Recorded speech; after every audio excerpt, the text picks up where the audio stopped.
Hello, all. I hope you can hear me, see me.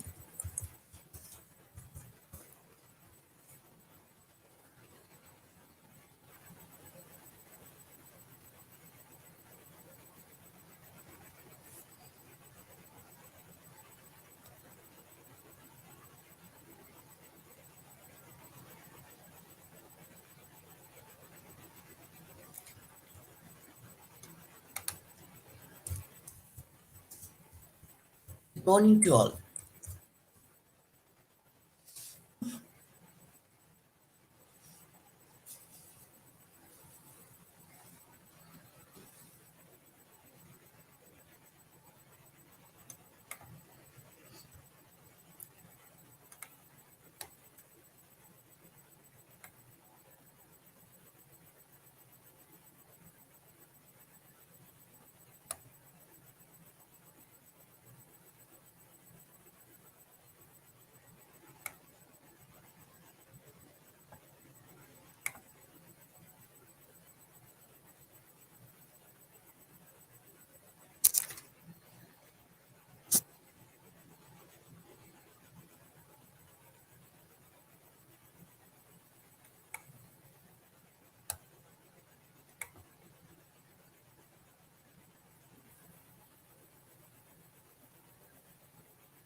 Good morning to everybody.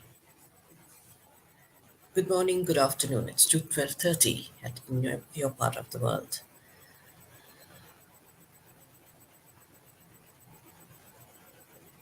Okay, we give a few minutes to the people, and I have already posted the link to the attendance form. So please fill it up.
Okay,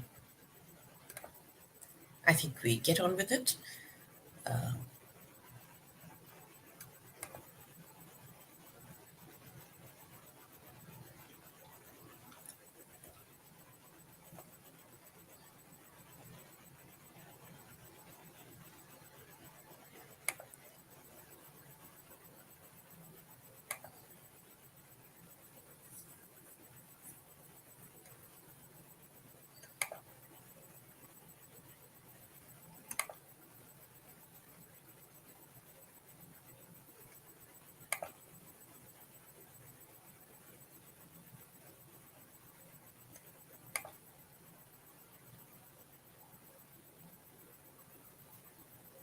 me just. A ver, ¿qué es lo que está pasando? Stop camera.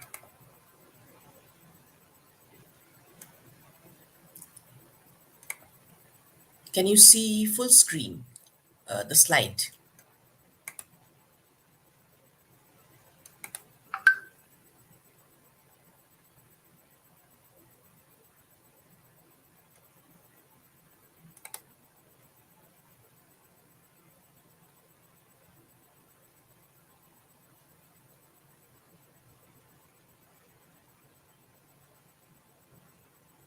Is the case okay? 25th November, last date, assignment. But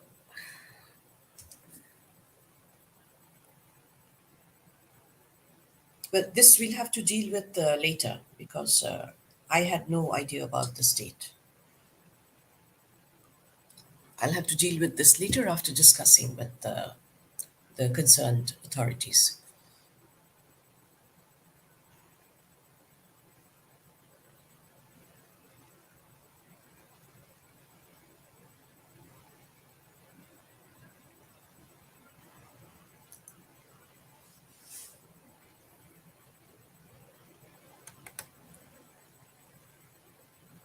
Now, yesterday we had stopped at describing.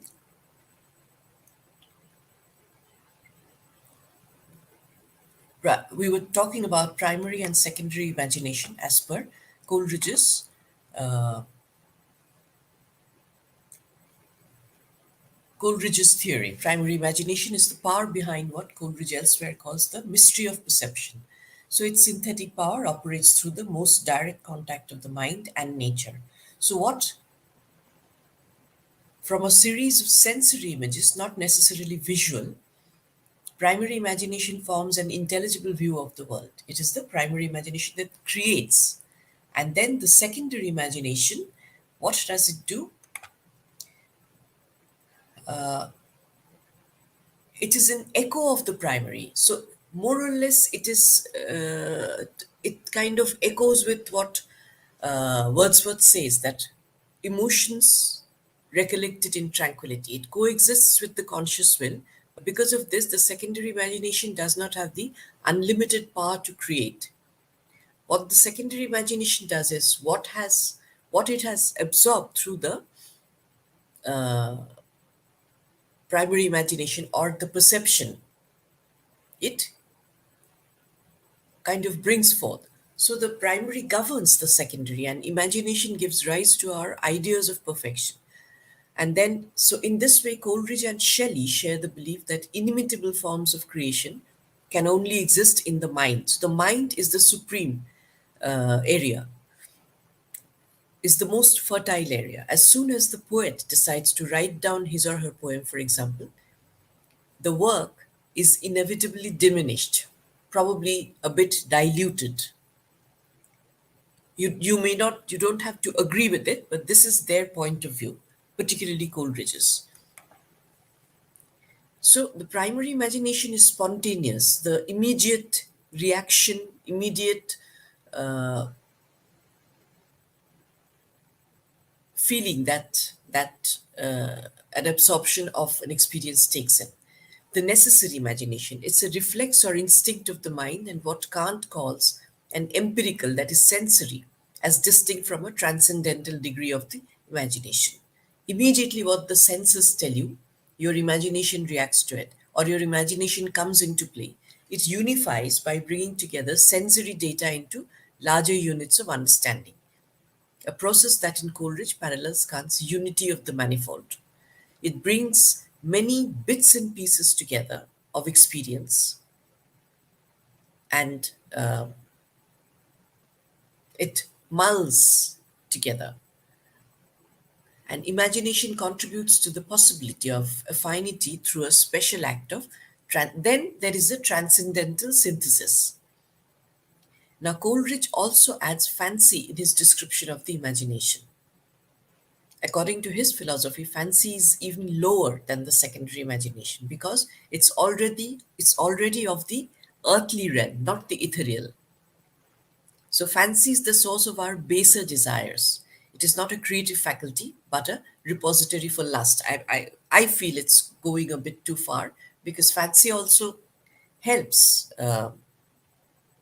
unless you take fancy in the term, in the sense that one fancies another person,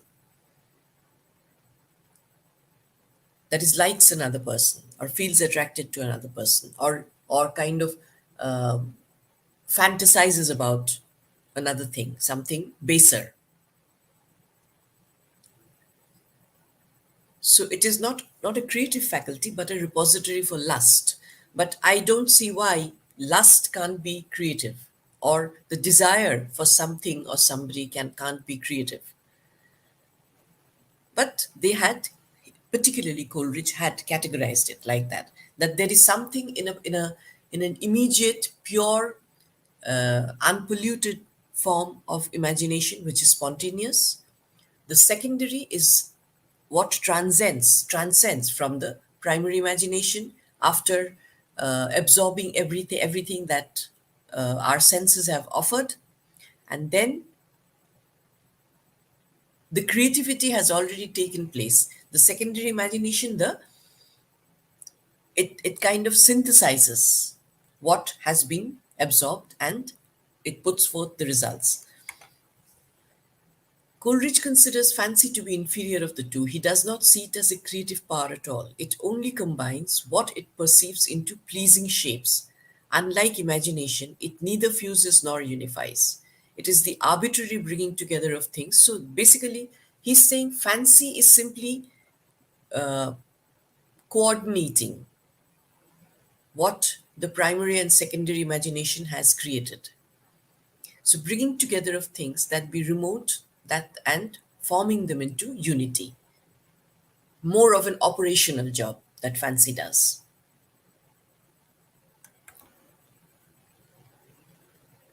And truth seems to be one of the preoccupations of the Romantic poets, in the sense the truth of nature will always remain superior to poetry. Now, how they see truth, there are different versions. Wordsworth sees it in a way, in a certain way. Coleridge sees it in a certain way. Shelley, the later poets, they see it in a certain way. Sade sees it in a certain way. So truth means different things to different poets or different literary figures. However, imagination is that one aspect of poetry that provides another way of looking at nature so that what is ordinary and familiar can be seen anew. And we will see how this concept later on in other poets, in Coleridge particularly, he not only Coleridge, in Keats, in Wordsworth also, leads to this concept of the willing suspension of disbelief, that how imagination nurtures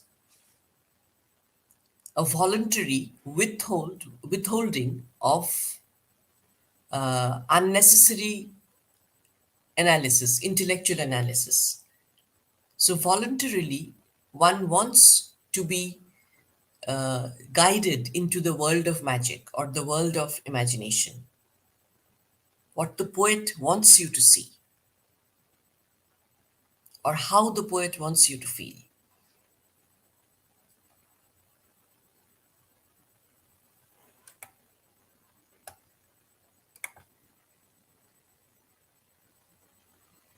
The poetic or secondary imagination becomes the fullest exercise of the self and of its inner powers.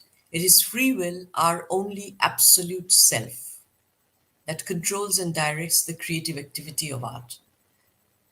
So, this gives poetry, all human creation, a moral dimension. Why? A moral responsibility. The secondary imagination creates new images and symbols, and through these, it reconciles the self conscious mind to that picture of the world already formed involuntarily and provided by the primary imagination. It is a picture that primary imagination forms a picture almost effortlessly, automatically. And secondary imagination, according to Coleridge, is an active, a conscious imagination that gives shape to what the primary imagination had grasped. The common man, equipped with only the primary imagination, cannot create, although he may appreciate. But one needs a secondary imagination to go beyond what the primary imagination has taken in. So the ordinary man, the common man, cannot create this complex and richer degree of imaginative vision. So that is where an artist comes in. It's like a painter. Everybody watches a sunset, or everybody watches a storm over a sea, but it's only an artist, or it's only a poet who can give another dimension, who can capture it in his mind and reproduce it in an art form, whether it's in a poem, whether it's in a play, whether it's in a painting or in a sculpture. This is part of Coleridge's argument against Wordsworth's rustic and against the language that rustic used, because he says that we will, as we go along, we will see that why do you want the essence of your Coleridge thinks that Wordsworth wants the essence of his work to be of or the essence of poetry to be not only written on the common man or for the common man, but also in the way the common man would understand, whether it's language, whether it's the presentation. Now, if the common man's imagination is common or rustic, how will he transcend to the artistic degree, to the artistic level?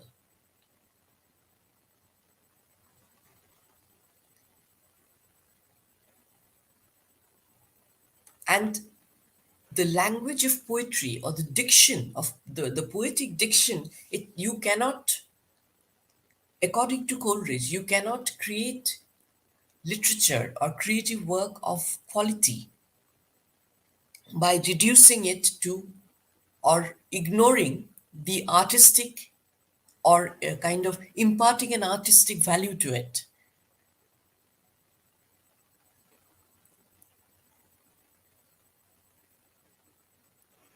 We go elaborate a little bit on primary imagination as a repetition in the finite mind and operating in conjunction with the passive remembrance, as Wordsworth says, recollected in tranquility.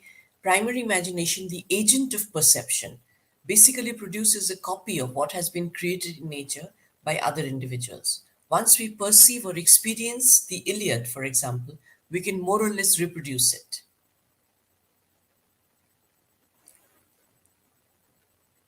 There is no originality in the primary imagination. Why?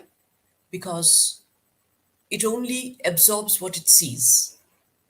It is the secondary imagination that does the creative work, that adds the dimension. It dissolves, diffuses, and dissipates what has been perceived in order to create, to idealize, and to unify. The secondary imagination produces a true imitation, not a mere copy. So here we see the concept of mimicry, or the concept of mimetic art. Mimetic art. Yes, there is mimesis. Yes, there is mimicry. But mimicry is not, you are simply not putting up a mirror in front of the thing. The image that you are creating is of a far more finer version of what you have seen. And in order to do that, you'll have to leave behind what you originally saw, what was rustic, what was in its true form. You have to add on dimensions to it. So this distinction holds an essential key to understand Coleridge's theory of productivity and originality in arts. So, secondary imagination is also what Jung means by archetypal power, the capacity to echo, perhaps replicate the original creation through the generative power of an image. Echo, yes, but echo in its own version. To replicate, yes, you are recreating the original version, but through the generating power. But when I say image, when you're creating an image, it's through your own imagination. So that is where the artist's or the creative person's contribution comes in, enriching the primary perception.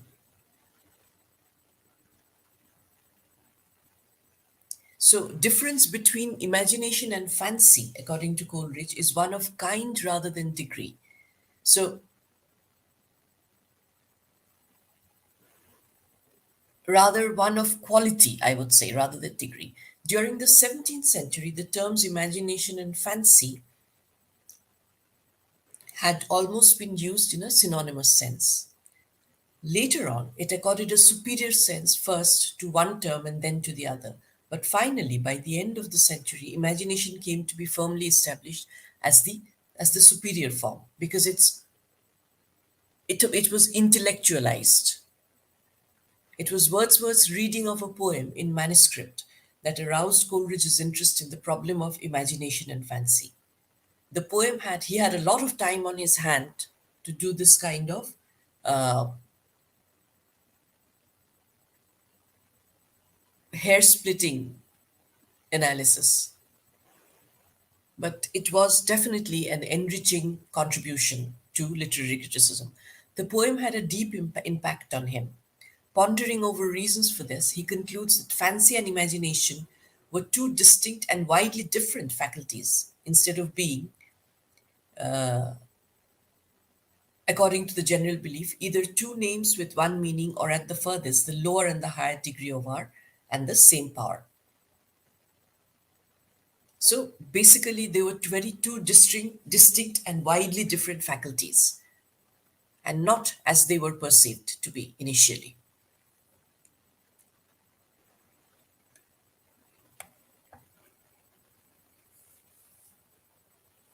Let's come to poetic diction. I was just mentioning that to begin with, poetic diction must be defined. So, what is poetic diction? Refers to the style of writing used in poetry, the linguistic style, the vocabulary, use of figurative language, normally metaphors.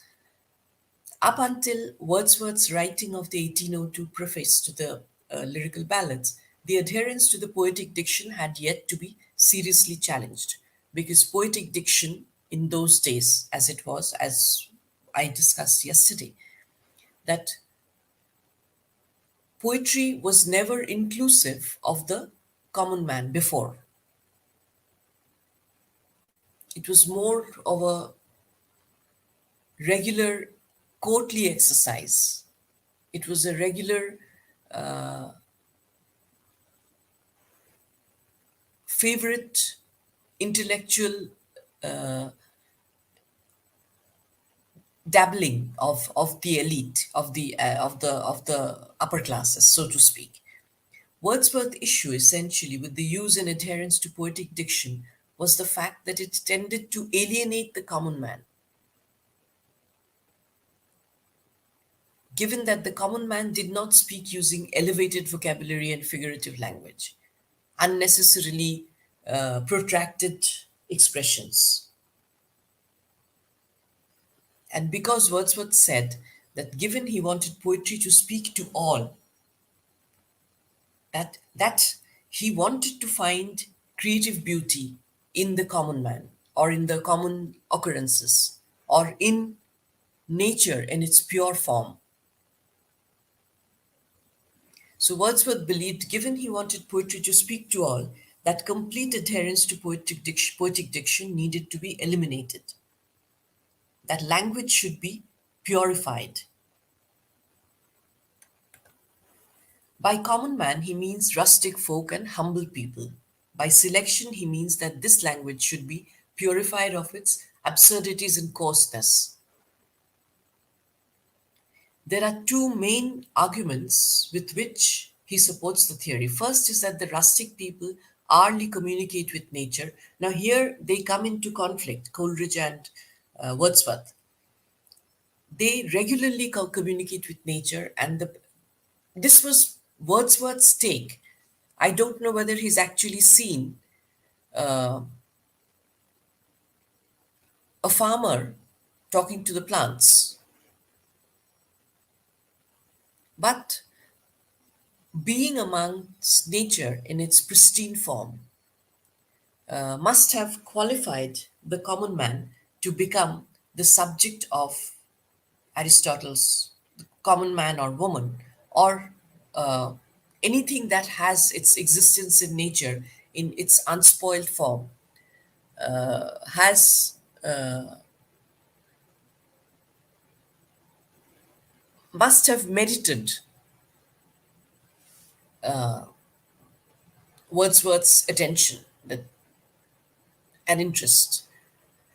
So, first is that rustic people regularly communicate with nature, and the best part of the language is derived from communicating with nature.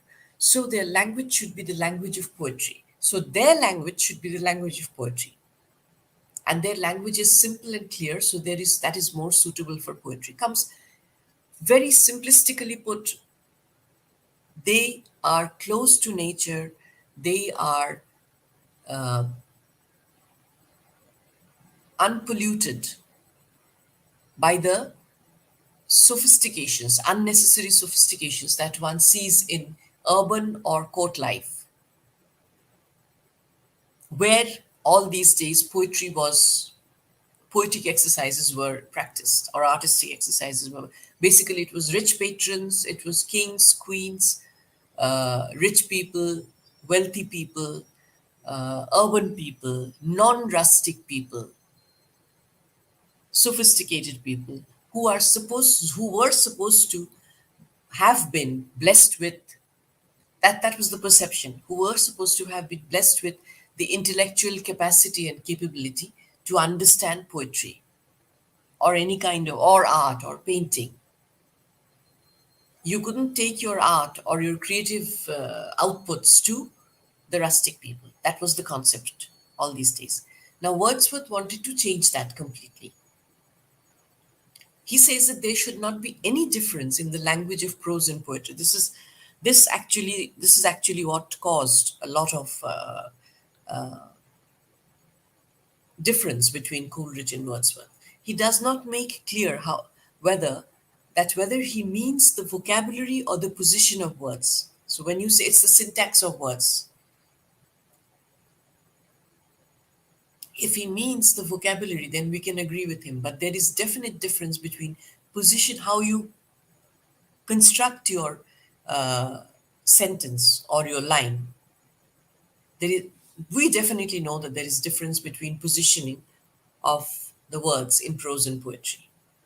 If Wordsworth's theory was to be completely taken without any kind of objections, then there should be no difference between prose and poetry. And that way, you could be chipping away at the sublimity of poetry, or you could be chipping away at the solemnity of prose.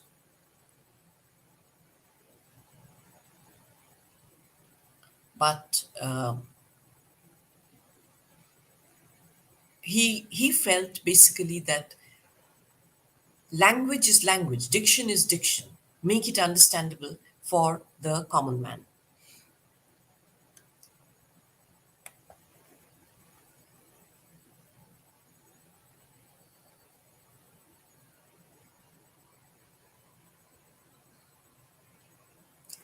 So Wordsworth advocates meter for several reasons. We know that this is artificial as poetic diction, but he says that it adds pleasure and controls the emotion. Now, here also we kind of get, I feel we get a bit of conflicting theories of Wordsworth.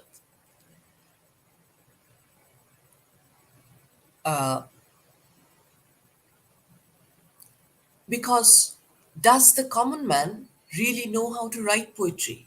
If you think that he's completely rustic and he doesn't really have the wherewithal, the intellectual wherewithal as such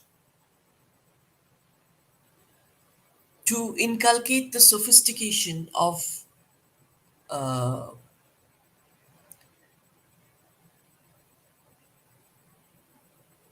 bringing in meter or bringing in poetic diction.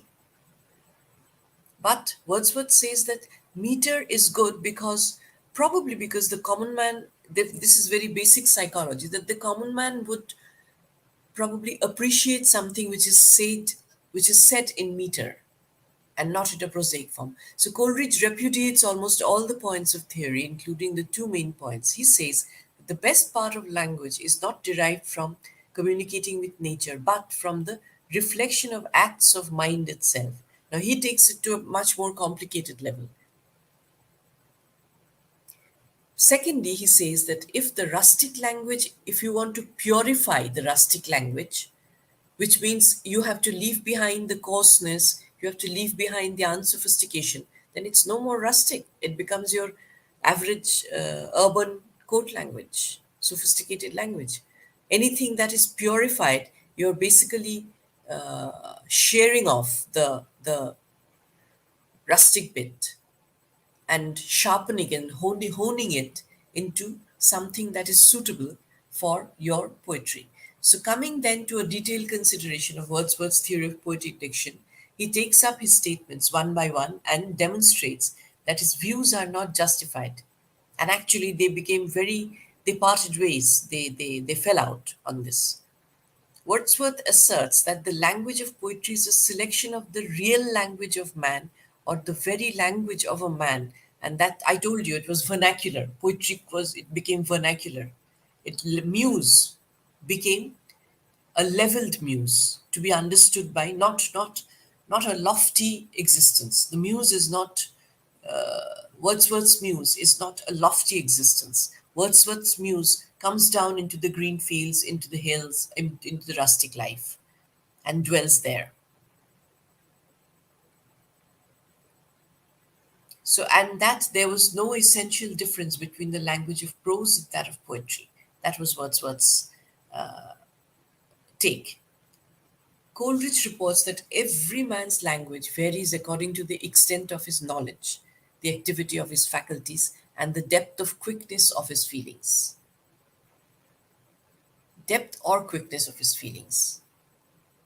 Every man's language has, at first, its individual peculiarities. So you cannot really give a blanket definition of diction or language or expressions. That if I write this, it would be understood by everybody. If I write that, it would not be understood by anybody. There could be variations amongst your target audience. There could be different levels of faculties, understanding, intellectual abilities among your target audience, people you are talking to. So one cannot really give a blanket instruction on diction or language or selection of subjects, so to speak.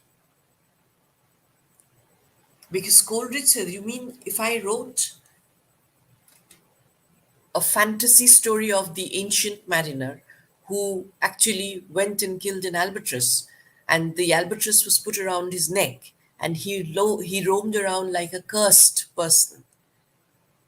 Or if I wrote about a castle, a palace, or a castle in a remote place, you mean nobody's going to read my poetry, which is not true. That could be far removed from everyday experiences. But if the common man was so averse to something that is not common, then there would be no epics, there would be no fairy tales, there would be no stories. Everybody loves to read or hear a story. So sometimes it may be in an ordinary, simple language of the rustic folks, but not always. Sometimes one has to rise to the occasion that he creates, he himself creates, and produce matching forms of expressions. So Coleridge's take is that any kind of art, whether it's literary or in this case poetry, poetic diction we are talking about, poetry, it can be an ennobling experience anyway, a sublimating, elevating experience anyway. Sometimes the language, sometimes you might use a rustic language or not so sophisticated, but you cannot say that sophisticated language or non-rustic, so to speak, language has no place in poetry.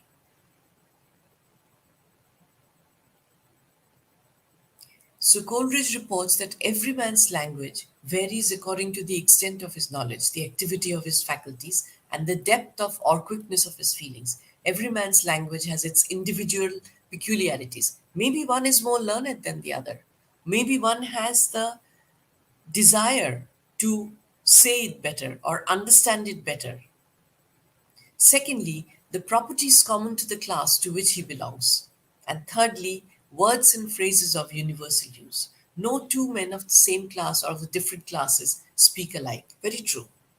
Some do, but almost never, almost always they don't. Although both use words and phrases common to them, often quoting one quoting another. Because in the one case their natures are different, and in other cases classes are different. Hence you cannot make a hard and fast rule that this is the only language that will appeal simply because I'm taking the rustic people as my subject.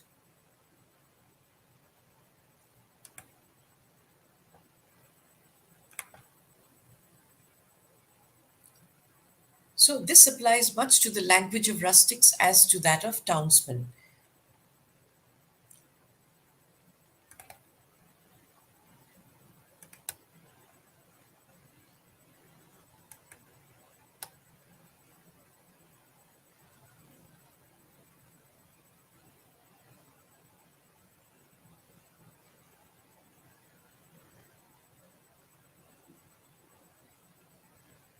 1 minute, we just go back to this.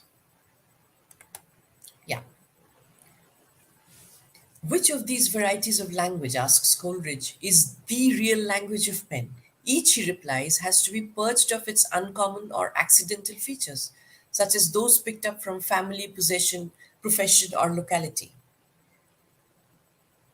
Otherwise, one cannot write very, if you think about it very rationally, you cannot say, I'm writing in a village, I'm writing for these five people in a particular language because they can relate to it, or I'm writing for the other seven people because they speak in a different way and they'll understand my poetry better.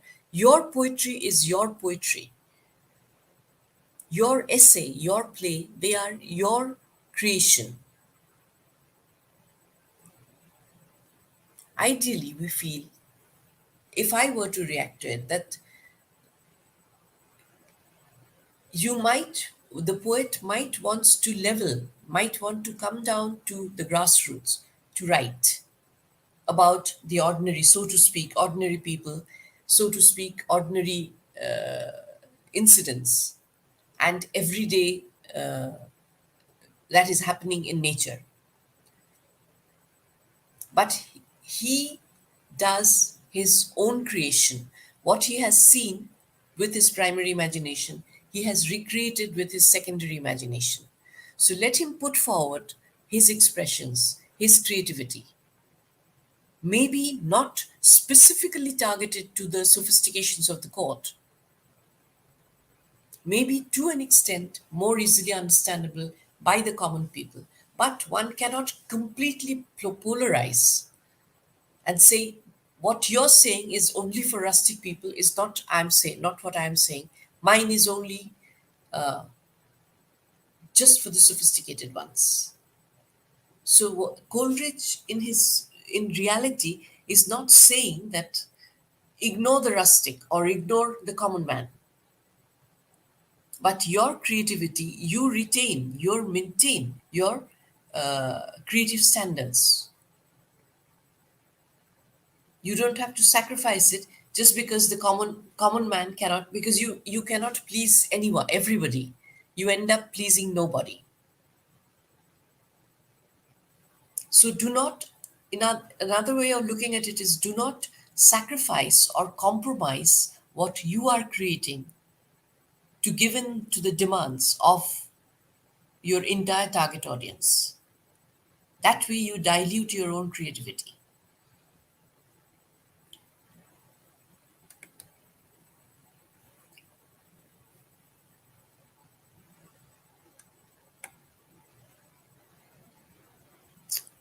One second. Come on. Is this legible? I hope this is better, bigger than what. To Wordsworth's contention that there is no essential difference between the language of poetry and that of prose, Coleridge replies that there is, and there ought to be an essential difference between the language of prose and that of poetry. The language of poetry differs from that of prose in the same way in which the language of prose differs, and ought to differ from language of conversion, conversation, not conversion.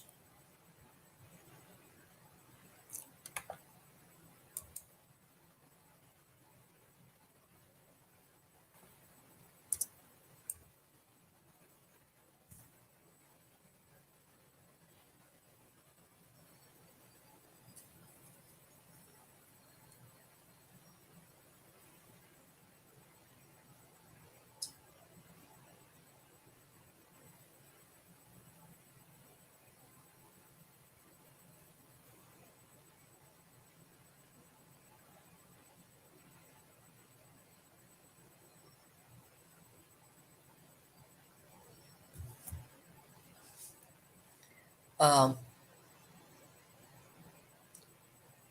Sorry, conversation. Yeah. And as reading differs from talking, Coleridge gives a number of reasons in support of his view. First, language is both a matter of words and the arrangement of those words. Now, words both in prose and poetry may be the same, but their arrangement is different. Absolutely. Absolutely. And this difference arises from the fact that poetry uses meter. First of all, there's a structural and there's a component related issue. And meter requires different arrangement of words. This is very basic.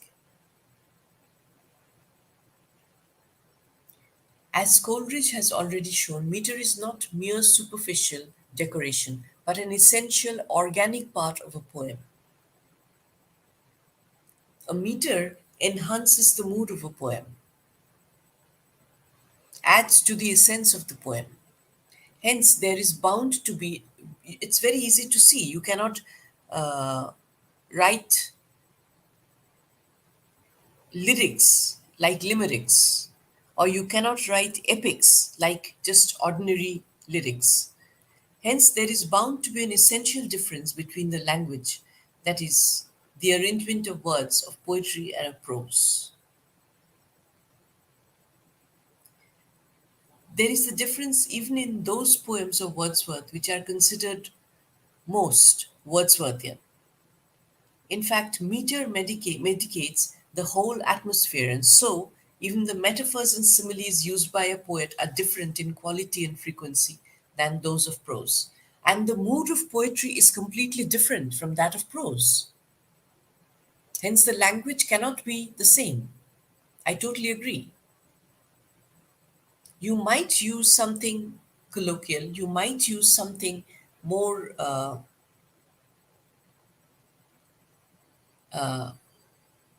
you might have had something, for example, inherited something. But when you write prose, it is I would say, even if you don't think of meter, the expressions use, the I think poetry is far more infused with mature, mature imagination, mature reorganization, representation of what has been observed, more mature, more dimensional. It is not just the statement of fact as is normally associated, the concept that is normally associated with prose. That's why we say prosaic.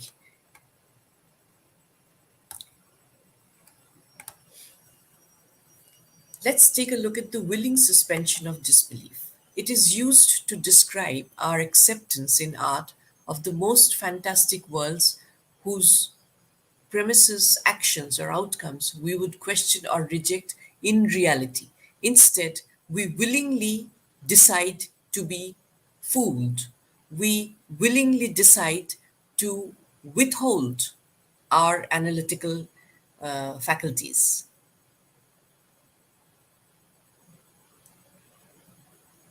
So, the willing suspension of disbelief is, and it's also needed to reach the poetic truth. What is poetic truth? The way the poet sees and communicates. If you want to reach that inner core of the poet's vision, of the poet's imagination, of the poet's uh, own experience for that matter, you have to leave your unnecessary analysis, your disbelief, your lack of faith way behind. That is the whole concept. It is used to describe our acceptance in art, the most fantastic worlds whose premises, actions we would otherwise question in reality. The appropriately vague and non committal phrase going along in imagination in its informality and imprecision. Sometimes in poetry or in literature, a fantastic world is created, conveys the almost stubborn nod of temporary imaginative tolerance. Temporary imaginative tolerance. Because the viewers or the reader's imagination has been invited into the world of the poet's imagination.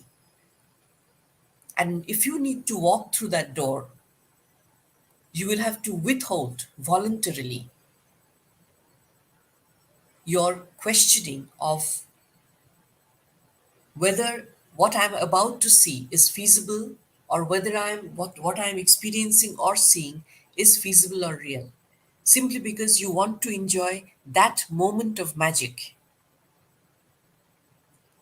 There is nothing else. Hence, think about it. If you thought, move away from Coleridge and Wordsworth.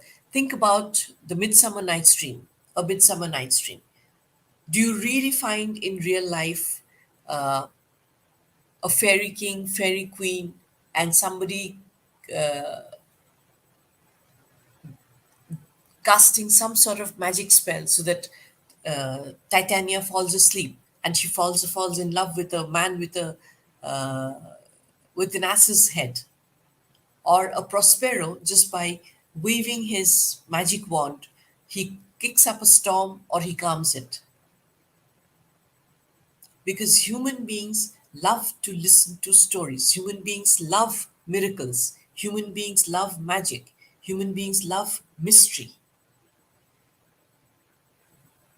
That is what keeps them alive, their mind alive, whether they are rustic, whether they are court people, whether they are kings, barons, or marquesas. So, the appropriately vague and non-committal phrase going along in imagination. So you walk along with the poet, sharing his imagination, and in the process, you for some time, you just turn off your faculty of disbelief simply because you enjoy, you want to willingly get absorbed in the world of the poet. So going along in imagination in its informality, the willing suspension of disbelief or dramatic illusion describes a state of mind in which the reader or spectator voluntarily relinquishes his usual propensity to judge in terms of possibility or reality.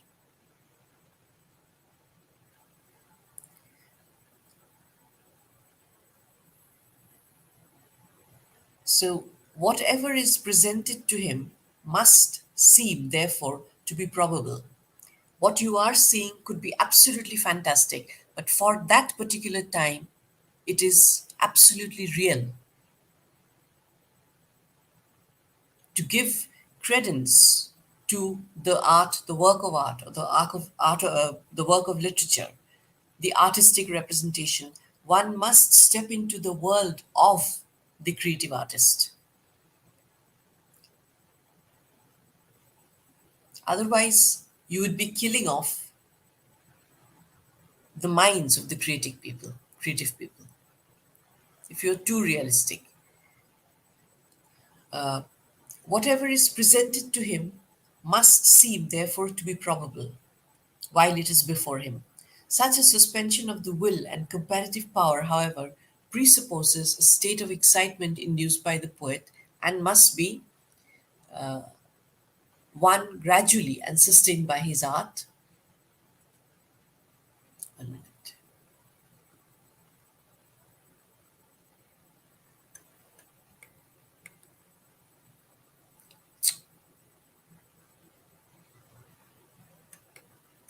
Yeah. No, 1 minute. I just went to the next slide.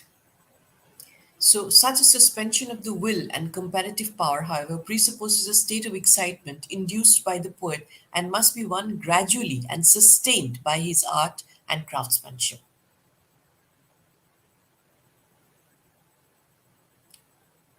Hence, the poet must have that power, that capability to carry on, to nurture that willing suspension of disbelief.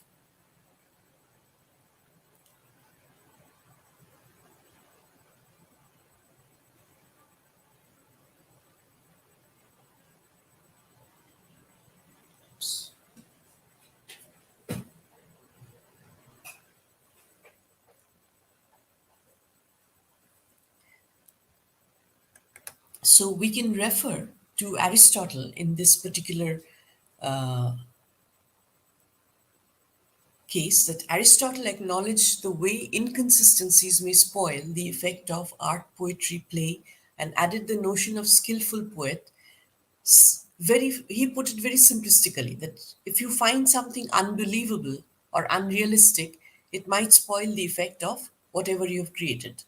And added the notion of the skillful poet or playwright who is able to counter it and get away with irrationalities in the play.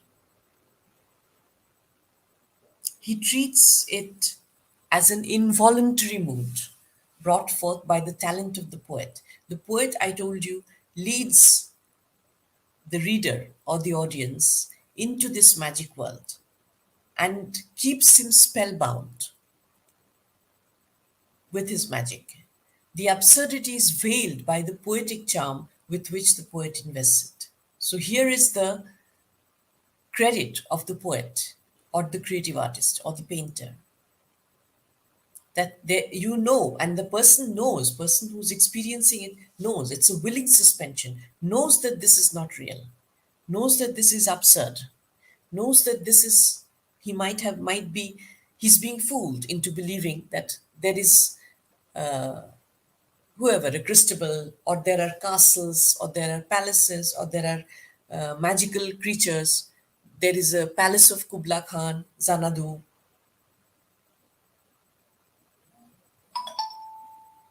But he so enjoys, thanks to the poet's skillful nurturing and skillful invitation into the world of magic, he willingly stays and refuses, he consciously refuses to question it.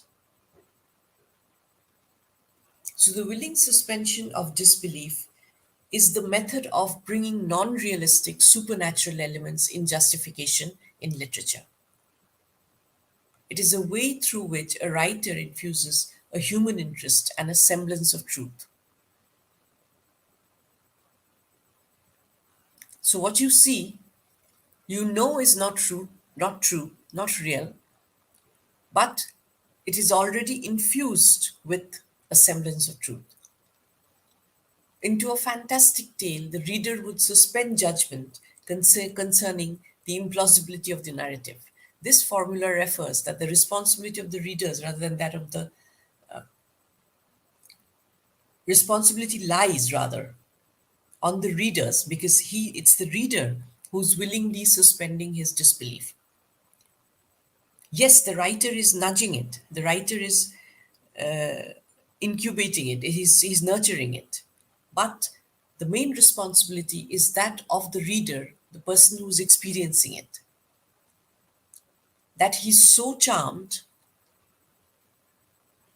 he's so drawn to the poetic, he's so influenced by the poetic faith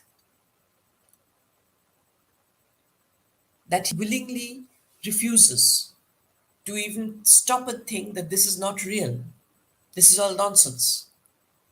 He refuses to take that attitude.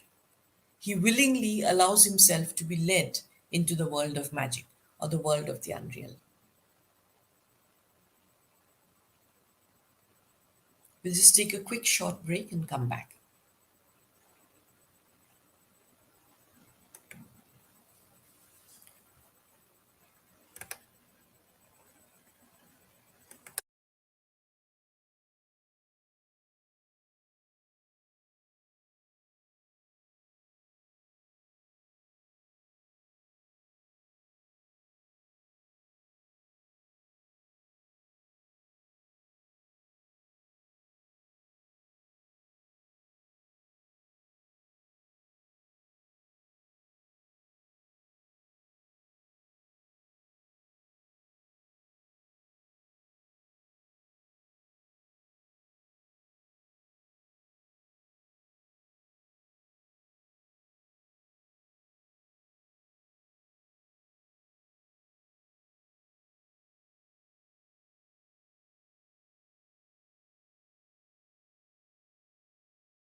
Okay, we're back.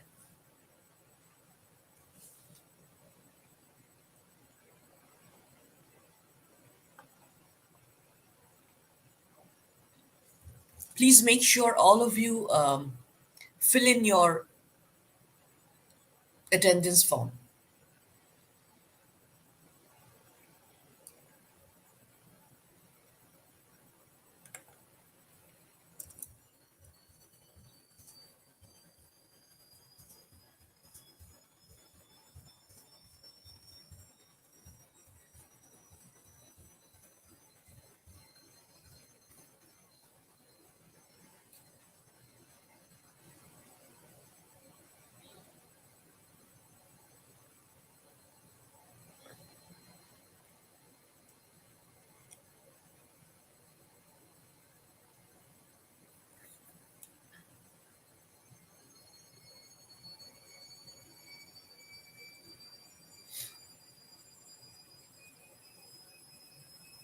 Okay, excellent.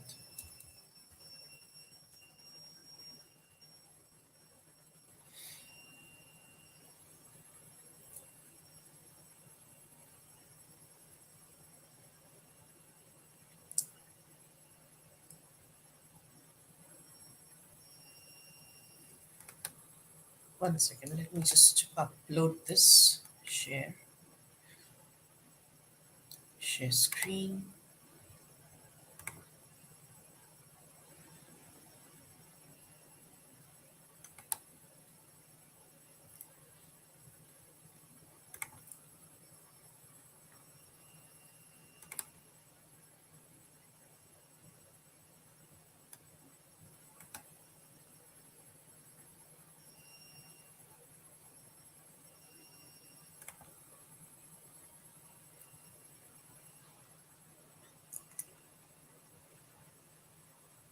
So now, willing suspension of disbelief is the method of bringing in non-realistic supernatural elements in justification in literature. The responsibility is on the readers rather than on the writer, as we discussed rather. And this also points, can you see the screen, full screen? One second.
Okay,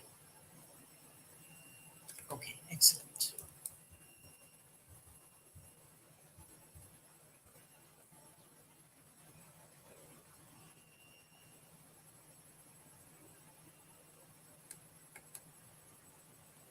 So this also points to the willingness of the reader to overlook the limitations of the writer so that it does not collide with his or her rational intellect. Rational intellect.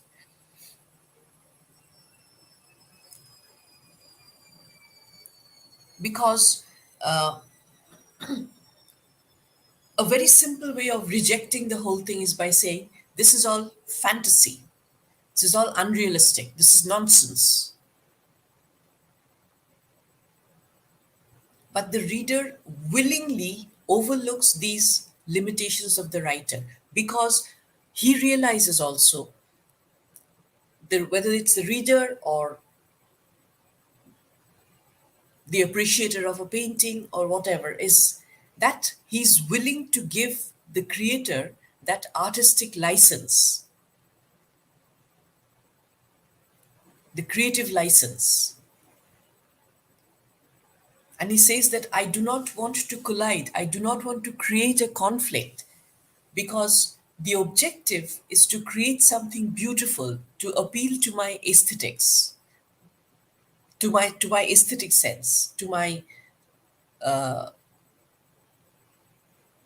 literary understanding, appreciation. I'd much rather spend my time in appreciating what is being presented as a work of art than get into any kind of conflict or aggressive behavior and say and reject it. Coleridge devised this phrase in his Biographia Literaria. During that period, the supernatural became completely unsophisticated among the educated people due to the emergence of new science. Remember, it was the age of reason, it was the age of logic, the Enlightenment. So, Enlightenment, people were going for it like fanatics, that whatever was not scientific or whatever was not logical, whatever was hence realistic, is to be rejected. So don't give in to the fanciful creations of the poets and the artists and get your mind all fluffed up and clouded and crowded with unrealistic stuff. Go for only what is clean, happens in real life, is likely to happen. Coleridge wished to restore these elements in poetry. This concept of willing suspension of disbelief rather, explain how a modern enlightened audience might continue to enjoy this kind of story. You have a very, very prominent, famous example of this in Harry Potter,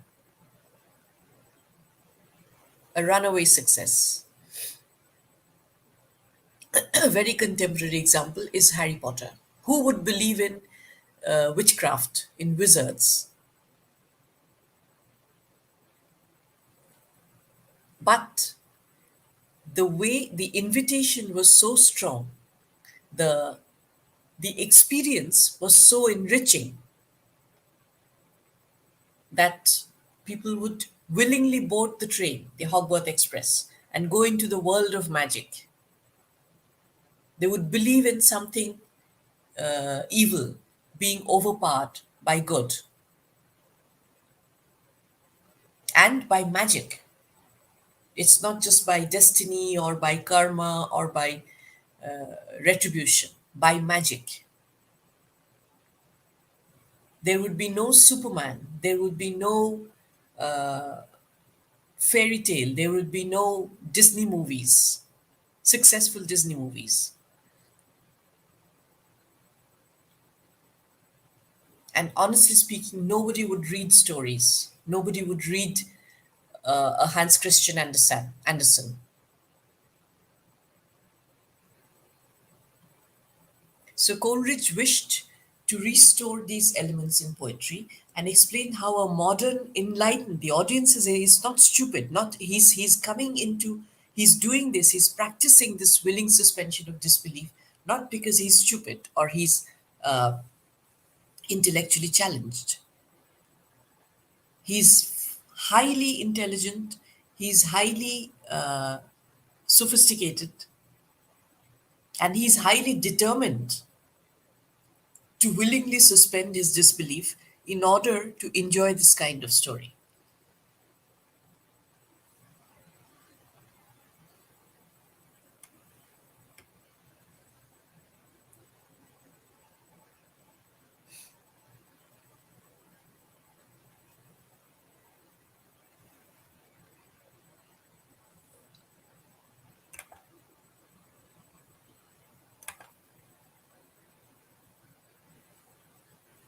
So there's a critic called Edward Bullough, Distance to Bullough. So and also this When we come to the discussion of meter, also the incorporation of meter, further than that, this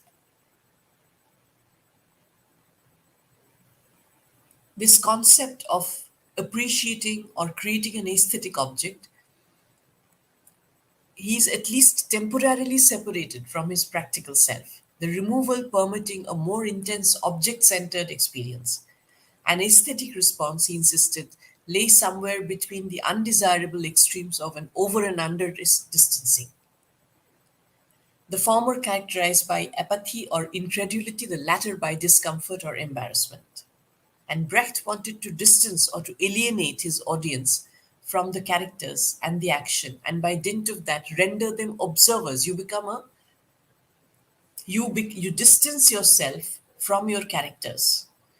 Don't get too involved or sympathize too emotionally or empathize too much by identifying individually with the characters psychologically. Rather,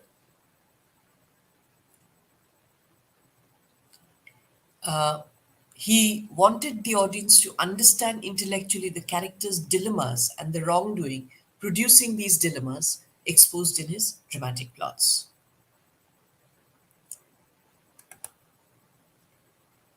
So let's take a look at meter. Meter is indispensable when the poet is trying to pen down some pathetic and painful situation. Now, before that, I'll read this out and then I'll just go back to a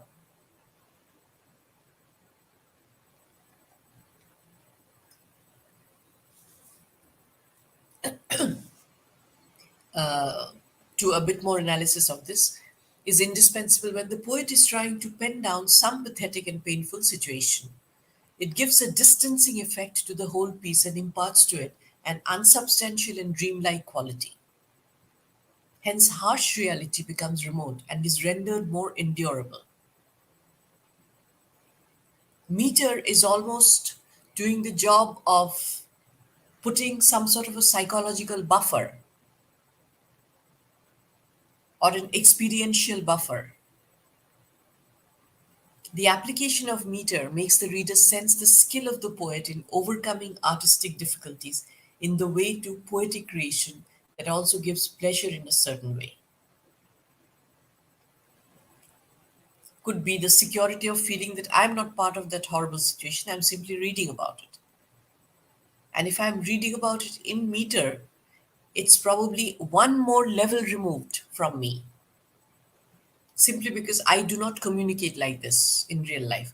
Finally, meter transforms the commonplace into a distant wonder, imparting a charm to the language and defamiliarizes in a certain way.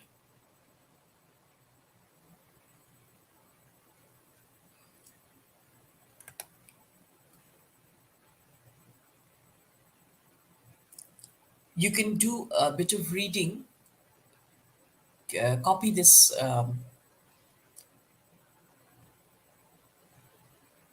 link, and do a bit of reading on this.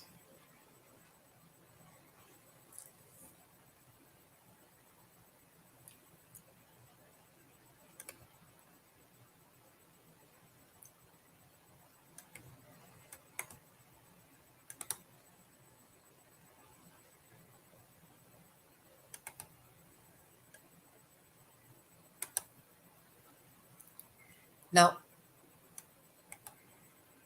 so, Coleridge indicates that the norm of language appropriate to ordinary prose discourse is completely different from that appropriate to poetry, which is a form of written composition having its own objectives and its own methods, figures of speech, diction, etc., to attain those objectives.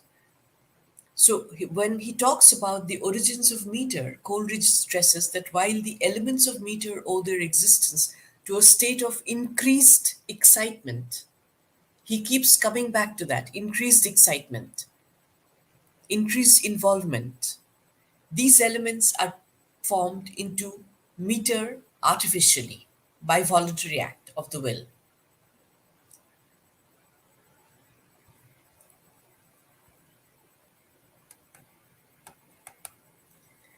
Wordsworth had suggested that metre was a little more than a superadded pleasure, implying thereby that metre was not a fundamental part of poetry, but merely something extra or extraneous, even as it contributed to the pleasure afforded by poetry.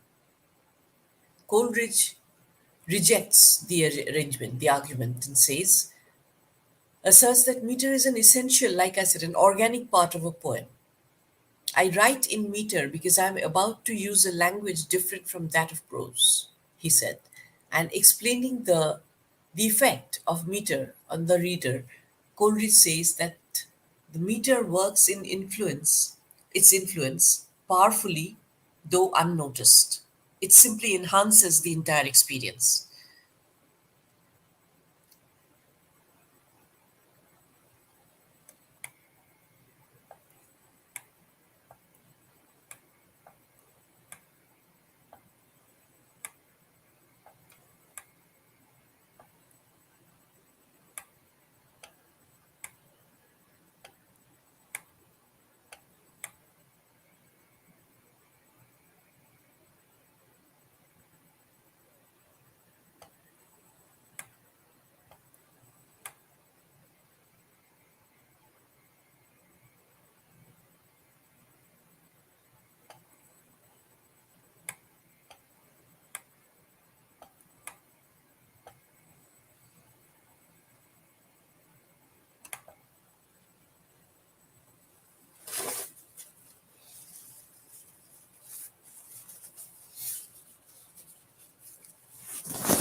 Okay,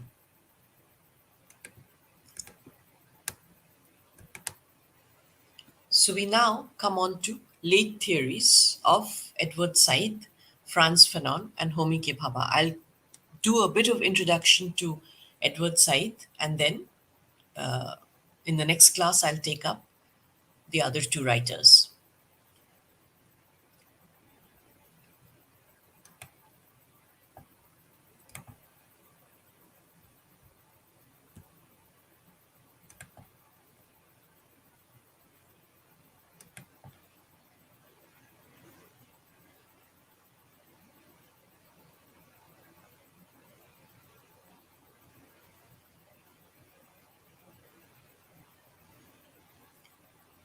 Now, a bit of background on Edward Said before I come into his work. Why doesn't it show?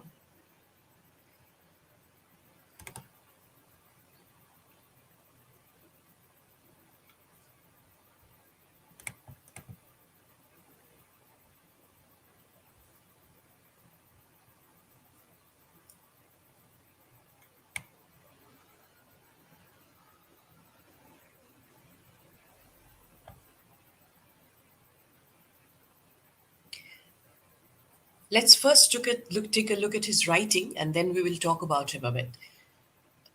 Edward Said's publication of Orientalism made such an impact on thinking about colonial discourse that for 2 decades it has continued to be the site of controversy, adulation, and criticism. All these writers, Franz Fanon, Edward Said, Homi K. Bhabha, Gayatri Chakravarti Spivak, these are all contemporary literary critics. Edward Said has passed away of leukemia, but they are they have created a lot of uh, stir in the world of not only literary criticism but in the world of uh, philosophy as well. Made such an impact on thinking about colonial because they are basically dealing with the sentiments and the sensibilities that arose out of colonialism and post-colonialism, that for 2 decades it has continued to one second.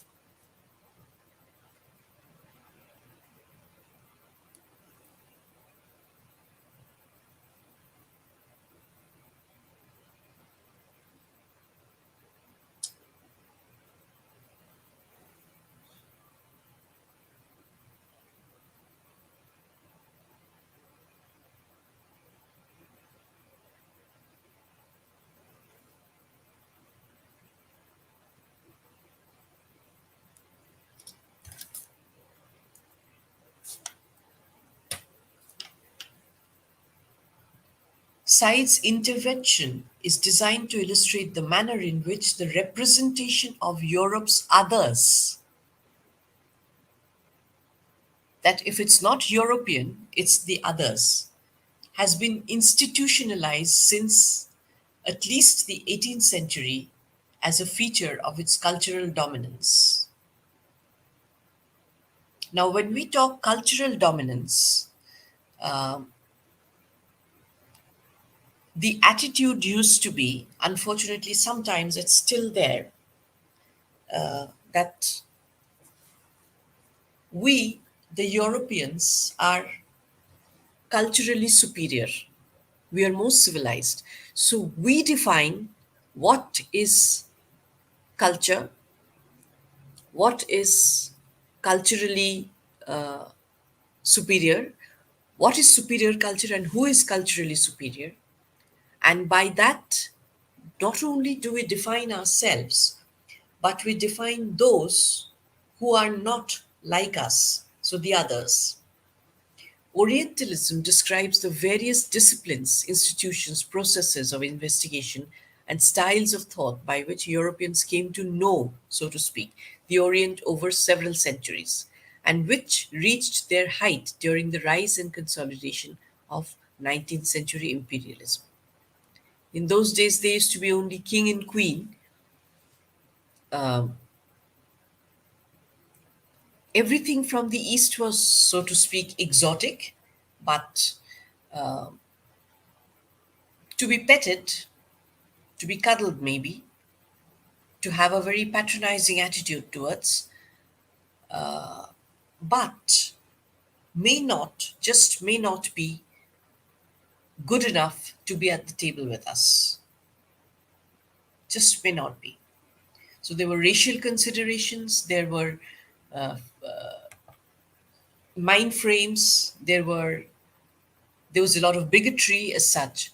So who is Edward Said? He is an American literary critic, he used to be rather, post-colonial theorist and political commentator. Edward Said was born in the Middle East, in Palestine, in 1963, and was made Parr Professor of the English and Comparative Literature at Columbia University, New York.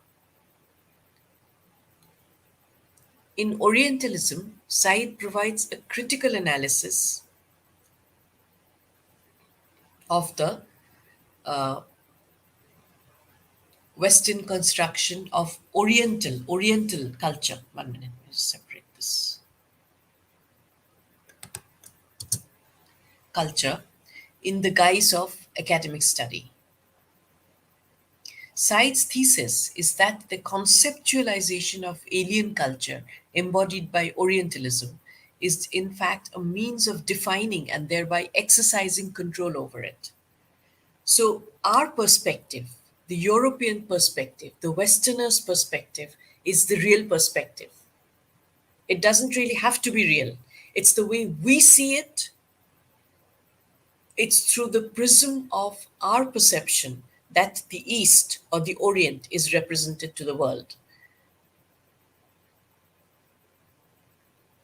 It was to an extent saying that if you're not European, you're not really civilized. So we need to go there and mold your minds and make you realize what Europeanism is.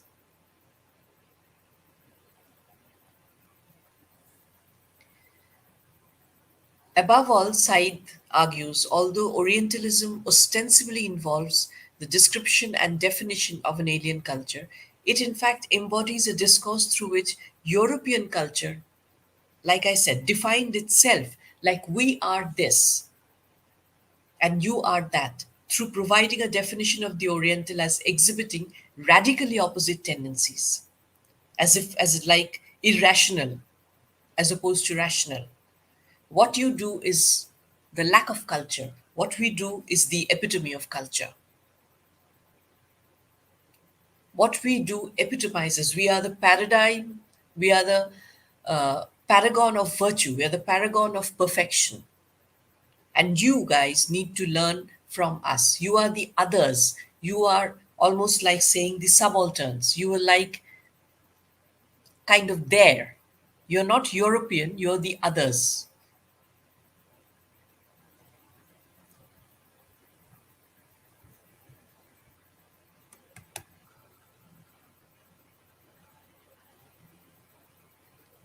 So his central concern in Orientalism is the multiple relationships between the act of writing and cultural politics, language and power. He attempts to show how Western journalists, fiction writers, and scholars help to build up a prevalent and hostile image of the Eastern cultures as inferior, stagnant, and degenerate without knowing anything about it. How they misconstrued almost willingly just so that they would have control. It's like saying, this guy is mentally disturbed. He may not be at all. But if one refuses to know or find out about the other person, it's very easy to just give a label and kind of stir public hatred or public dislike against the person.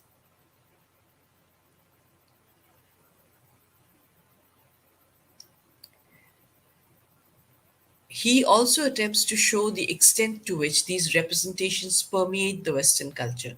The West exploited these representations to justify their imperialist power because we need to occupy. He's because Edward Said was a Palestinian, so we need to occupy. We need to get there, establish ourselves there, and get you to be more civilized. The same thing they did in their other colonies, in India, for that matter. It's like saying if you do not know the table manners, if you do not know the British etiquettes, then you're a failure, you're a loser. You cannot be presented to anybody, you cannot be taken to anybody.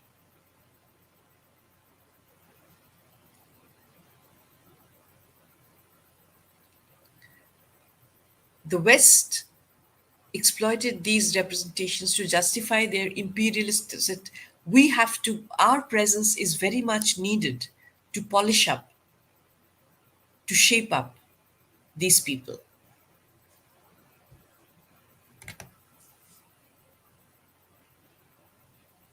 Now, in Orientalism, Edward Said has used various derivatives of the word Orient, which literally means the East, the direction from which the sun rises.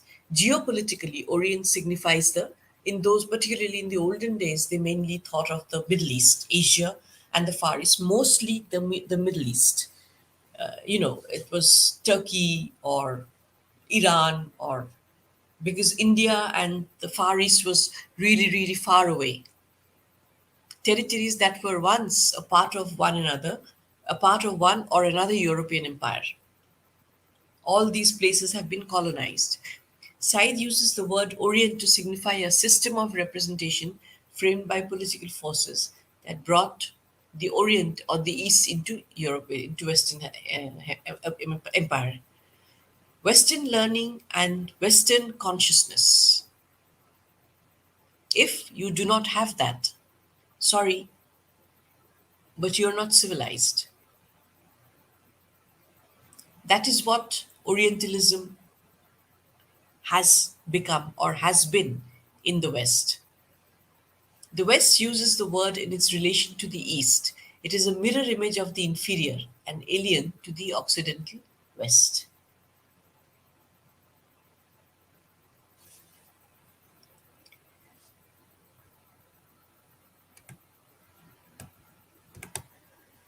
So let's see what Oriental means. Oriental is a noun form which means an individual or people of the Orient. Very simplistically put. As an adjective, the word qualifies anything belonging to the East. Oriental landscape, Oriental literature, Oriental attitude, Oriental practices, Oriental rituals, cultures. And who's the Orientalist? It means a person who studies or writes about the Orient. Orientalism is used academically to signify Western doctrines and theses about the Orient. So when we talk about Orientalism, it's basically what has been written about the Orient. Academically, How much have you worked on it? Said also makes it clear that he is not attempting to cover the whole area. He focuses on how American English and French scholars. What is happening here? It's very strange. Just 1 minute.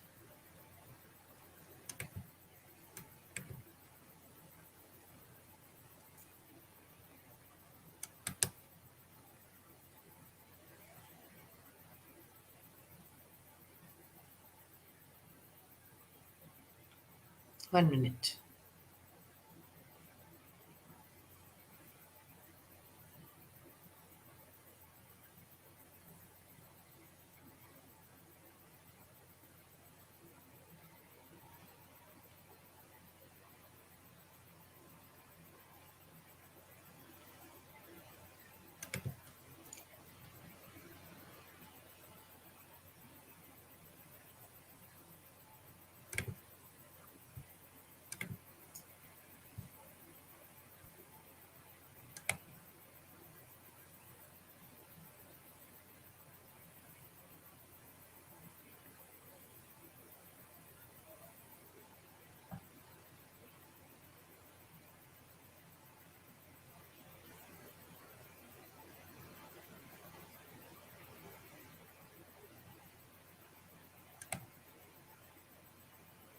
Just give me a second.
Okay, can you see me?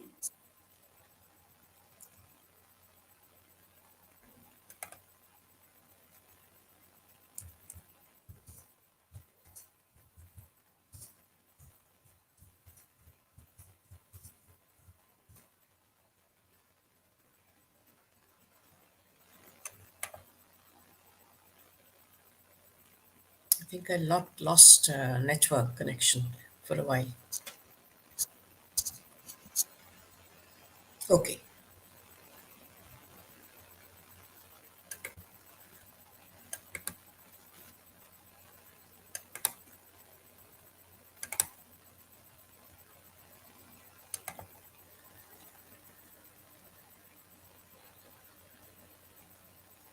right. Oriental is a noun form which means okay. Orientalism is used academically to signify Western doctrines and these theses about the Orient. So Said makes it clear that he's not attempting to cover the whole area. He focuses on how American, English, and French scholars, the main colonizers, mind you, the Dutch were also there, and the Portuguese were also there, have approached the Arab societies of the Middle East and North Africa. Because he's from Palestine, so he did extensive studies, and he, not only him, his daughter as well as his wife, they are also, particularly his daughter, she's uh, heavily involved in this kind of gaining insight into situations of this kind. The period he covers in his book extends from the late 18th century to the present. The concept of the other and alter ego in Said's Orientalism. Edward Said's starting point in Orientalism is that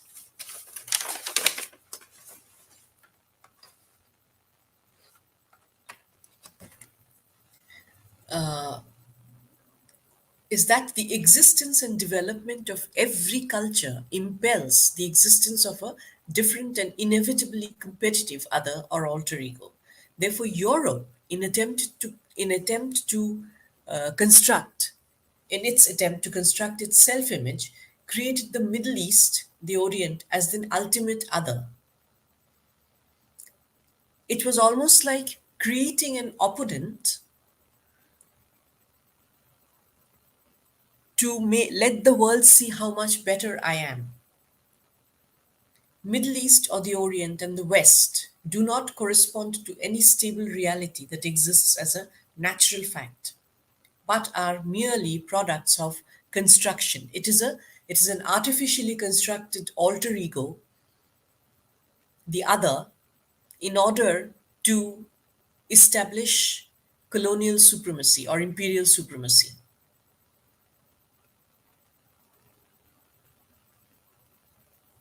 Without the unfortunate part is without even knowing what the other is all about. Almost. So it is almost like justifying one's imperialistic instinct. I'm right in doing, being, or declaring myself to be the better one simply because I know, or I know that if I do not do it, if I do not make the other person look poor, I cannot justify that I need to occupy their territory in order to establish my superiority, my political superiority.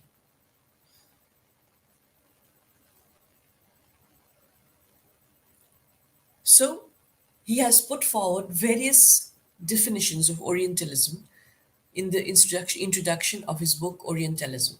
Some of these. Firstly, it's a style of thought based upon an ontological and epistemological distinction made between the Orient and most of the time the Occident, said Said argued. That his distinction emphasized the supremacy of the Occident, that's the West, versus the inferiority of the Orient. So it's like saying that I have to create this air of superiority, that I must stand on the pedestal and rule over the East, over the Orient. And I must justify this by creating a negative or a poor image of the East. Either they are not intelligent enough, they are not their practices are not hygienic enough, their rituals are barbaric, their beliefs, the religious practices in the East, they are they really shouldn't be there. So Said argued that his distinction emphasized the supremacy of the Occident versus the inferiority of the Orient. Second, it's a field of academic research that includes everyone who teaches, investigates, and writes about the Orient. And thirdly, Orientalism it's very interesting. It's a corporate institution for dealing with the Orient, beginning in the 18th century. It's almost like a propaganda exercise initiated by a corporate institution to deal with the Orient. And many times, if when you come abroad, you experience, you don't really have to think that, oh, they think I'm inferior because I'm brown skinned or whatever, I'm from India. It's not like that. It's just that some politicians or some people, they have created this aura of superiority around them. At the same time, if I'm very good, then somebody must be worse than me. If I'm the best, who am I the best amongst? So everybody else is lesser. Hence, I must create the image of the lesser existence or the existence of the lesser. In short, Orientalism is a Western style for dominating, restructuring, and having authority over the Orient. Moreover, it's a way of coming to terms with the Orient that is based on the Orient's special place in European Western culture and experience.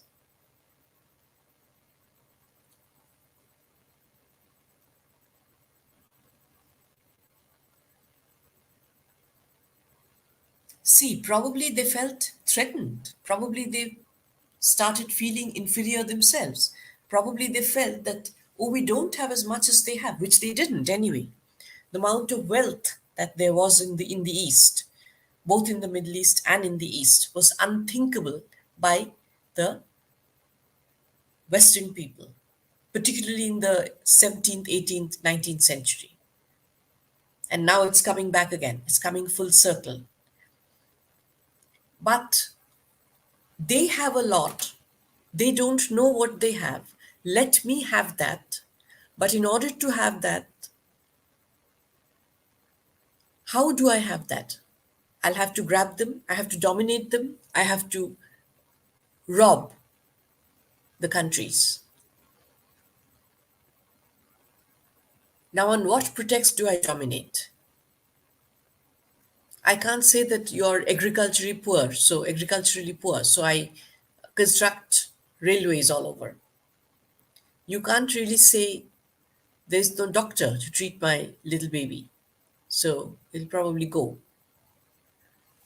The question is, these days, if you take a look in the real world, the Orient has won over 1,000-fold. Hence, the exercise of domination. A lot of these countries, they have gained independence, they have thrown the Westerners out. But conceptually also, there is the question of dominating is not there at all. Why should I let you dominate? Whether I'm doing well, whether I'm an independent country, whether I already have been an independent country, but you try to infiltrate, if not politically, when you can't do it politically, you try to do it culturally.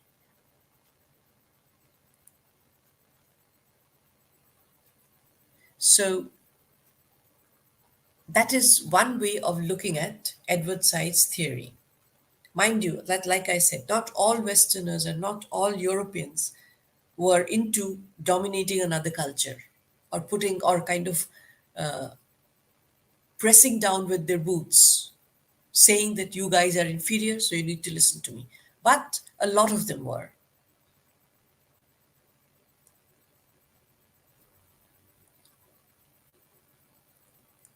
So, in the light of this perception, the Middle East is static, unalterable, and can't define itself. Therefore, through Orientalism, the West took it upon itself. It's my responsibility to represent the Orient, and by doing so, opened it to exploitation. Let me tell the world how poorly off you are. And let me tell the world how, unless and until I went in, they didn't know what civilization was.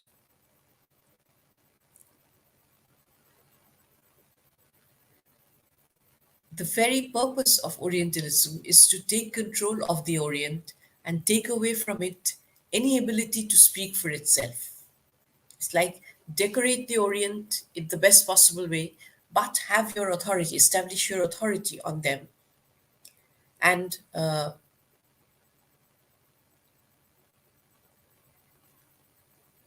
do not allow them to practice any kind of fireworks in the sense they must not show their spark. So, the very purpose of Orientalism is to take control of the Orient and take away from it any ability to speak for itself. You weaken it not only physically, politically, but also morally. If you constantly beat a person and say, you don't know, you don't know, you don't know, don't open your mouth, the person loses his voice, his or her voice. The same thing happened to the Orient. That unless a couple of Englishmen come in, set up schools, set up hospitals, set up tents everywhere, and try to educate you, so to speak, in the Western ways, sorry, but you will remain the miserable, unwanted nomad. So, and that's really not the way to live. Look how well we live. Look how sophisticated we are. Look how organized we are. And if your way of organizing yourselves or your way of living doesn't identify or is not identical to that of ours, then I'm sorry, we have to take control and make you go through an orientation. So he said that that is the stereotypes and prejudices that determine. Basically, it was a very well planned. One says, I say prejudices, but it was done very consciously. So Edward Said's definition of Orientalism as as a discourse. He described Orientalism as a discourse, a definition he takes from the French philosopher and historian Michel Foucault. Foucault defined discourse as a system of thought that governs the knowledge obtained by a person. So, this knowledge is a paraphrase of preconceived notions and ideas. Remember that.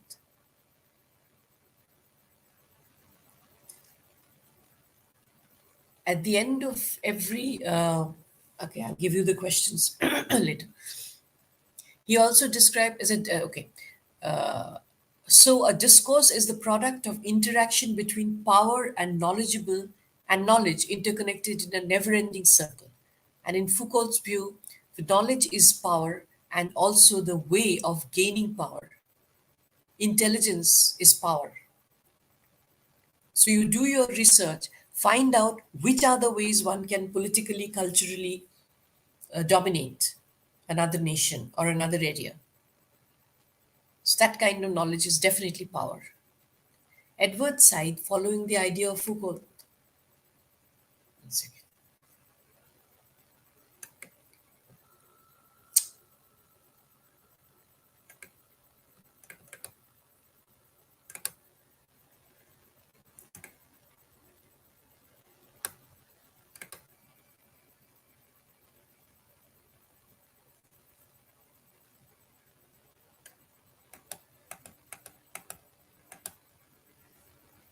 So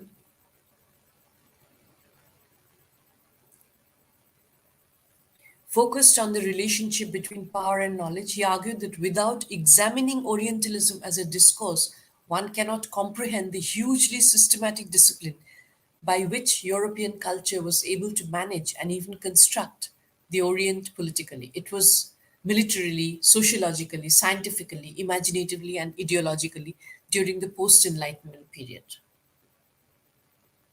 That we need to mold them, we need to shape them physically, mentally, politically, militarily, sociologically, and scientifically.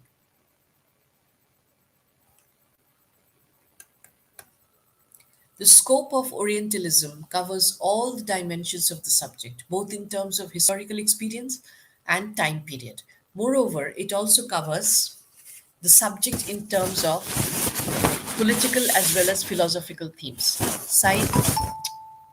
A ver, ¿quién es?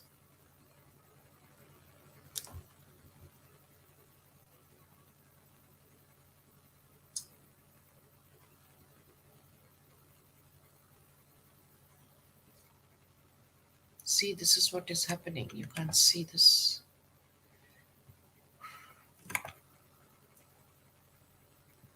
Can you see it now?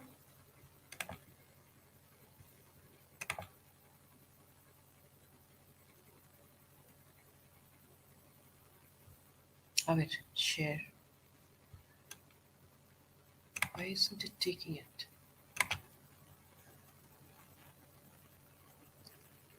Can you see it now?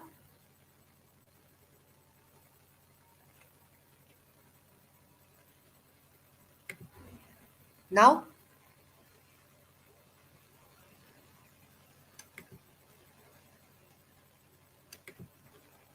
Now?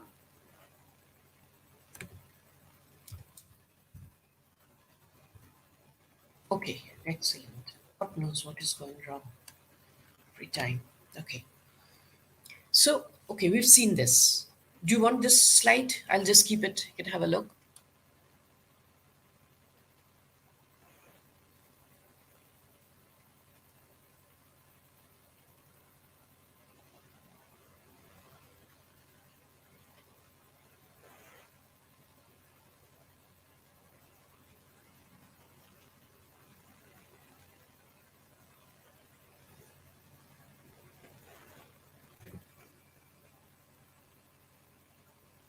Have a look at the next slide. I think you've missed three.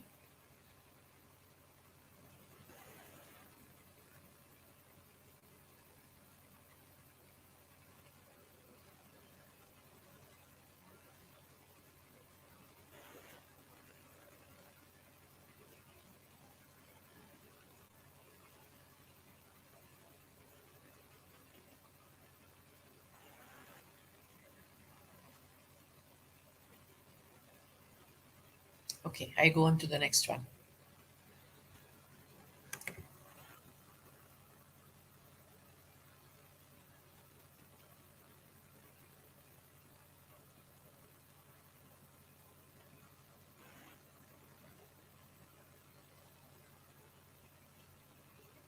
So, the scope of Orientalism covers all the dimensions of the subject, both in terms of historical experiences and time period. Moreover, it also covers the subject in terms of political as well as philosophical themes. He provides a review of pre 18th century writing on the Muslim Near East and socio political impact of Napoleon's invasion of Egypt. According to him, the East was viewed as a textual universe for the West. The European Orientalists had keen interest in classical rather than contemporary periods of Eastern culture for a strange reason. And remember, there was always a trade interest in the Middle East, being a conduit for uh, the goods to come and go.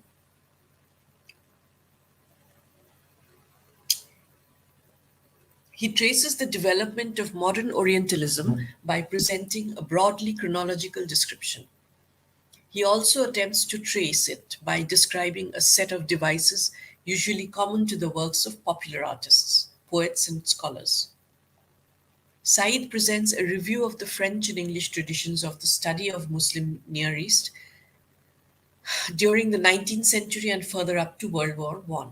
For this purpose, his major focus is on the works of French Orientalists such as Sylvester de Sacy and works of English Orientalists like Edward Lane's account of the manners and customs of the modern Egyptians.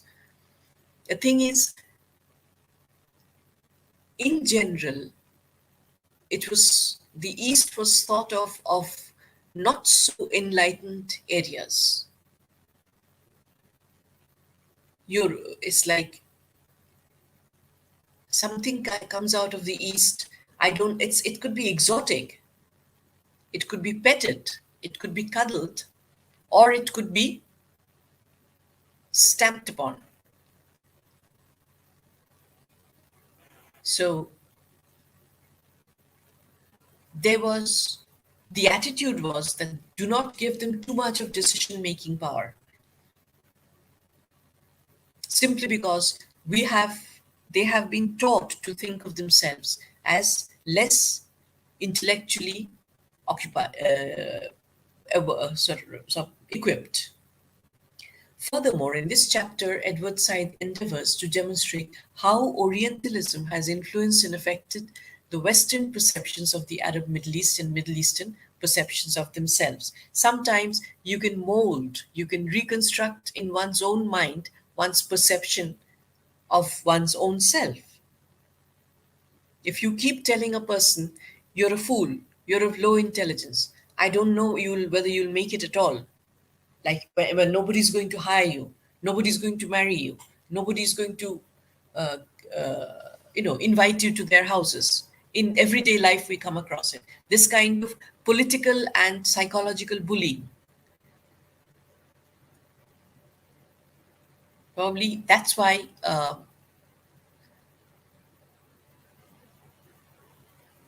no, never mind. I mean, a lot of people, probably that's why uh, there is a two-way traffic here.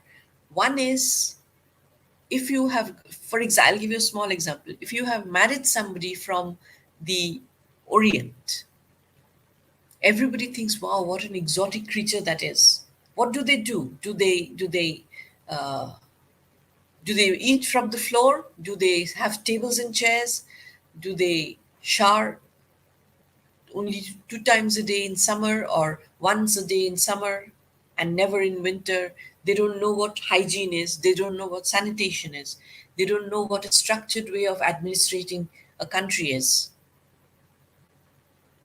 So he traces the development of modern Orientalism by presenting a this is what we saw. Furthermore, to demonstrate how Orientalism has influenced and affected the Western perceptions of the Arab Middle East. Not only the Arab Middle East, but also the Eastern countries, so to speak, the Asian countries.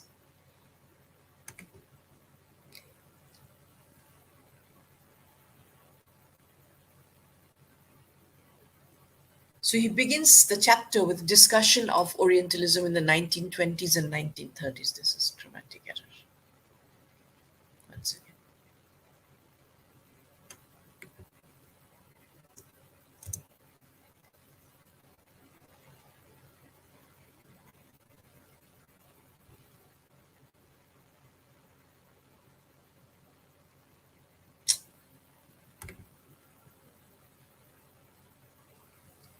He reviews the careers of leading Islamicists of that time, like French scholar Louis Massignon and the English historian Hamilton Gibb.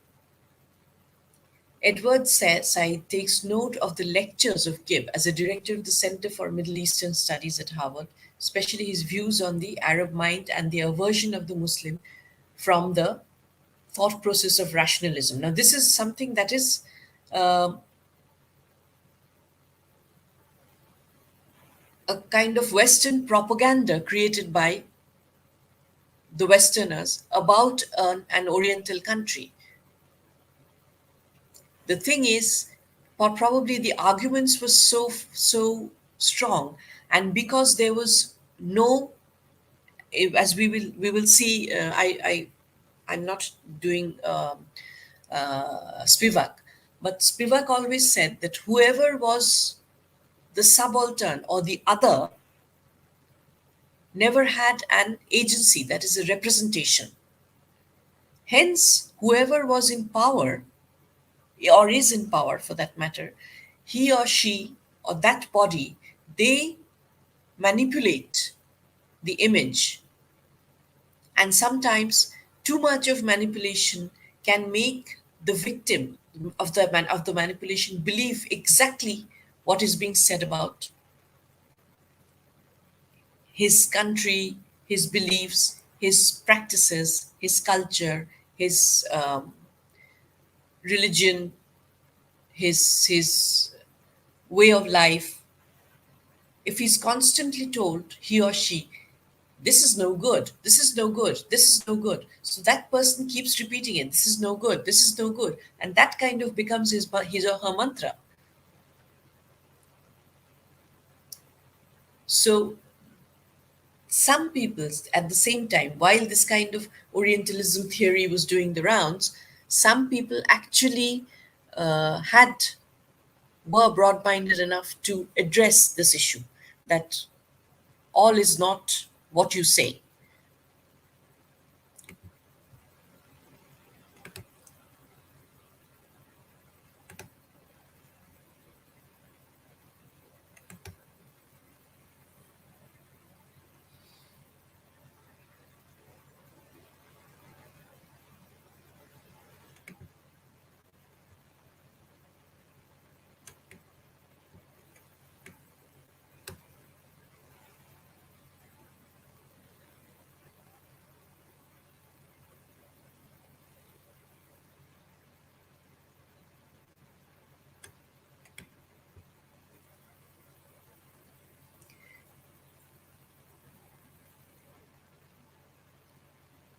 So, Orientalism is a term that has been brought into currency with a new surcharged reference in the context of contemporary discourses by Said.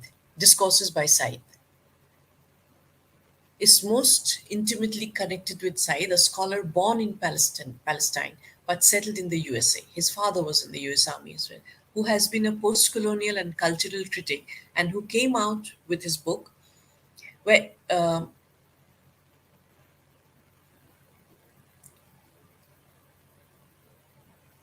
images and myths about the Orient has been read as constructs and paradigms in so many Western or Occidental discourses, which include non-literary writings, like, for example, and that's why I said it's more of a propaganda, legal, medical, historical, etc., as well as in imaginative and literary writings.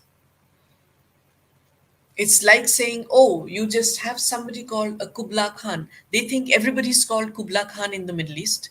They used to think, I hope they have changed, most of them. They used to think everybody in the Indian subcontinent was called a Ganga Din, as in Gangaa and Ddin, Ganga Din. And they were all turbaned, very dark skinned people, very servile. They were only there to serve you, bring your water, bring your drinks on a tray, bring your hookah when you need it, and that's about it. And just they had just a handful of rich, powerful men in the Orient who also were just as detached from reality, from everyday life, the Maharajas and the Zamindars, who hardly has any clue had any clue. Most of them, I'm not saying everybody, most of them also had very little clue as to what was going on in the real world. So it was very easy to mold them, it was very easy to think, to make them think differently, or not let them think differently, for that matter.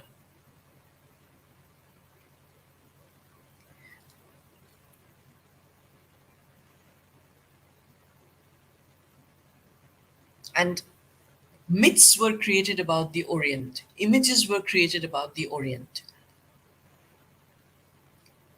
They've been read as constructs and paradigms in so many Western discourses, which include non literary writings, like, for example, legal, medical, historical, etc., as well as imaginative um, and literary writings. Theoretically, these artifacts or constructs can be both sorts, they can be both negative and positive. In fact, I would say both negative because the purpose was to imperialize, to take control initially. In fact, the white man's Eurocentric discourse, which construes the Eastern and Middle Eastern peoples as well as the African and the other, have sometimes indeed gone in for positive idealizations and fantasies of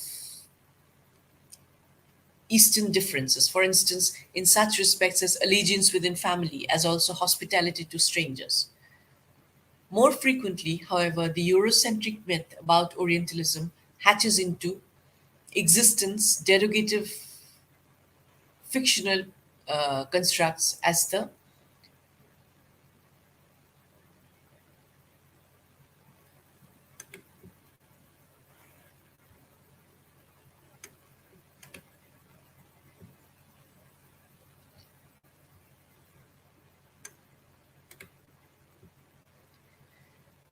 deceptive and inscrutable motives and demeanor on the part of the Oriental characters, or representative together with their near inevitable libidinousness.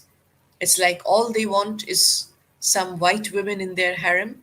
All they want is avoid paying any money to anybody. They just want all the luxury and they don't really want to know of the rest of the world.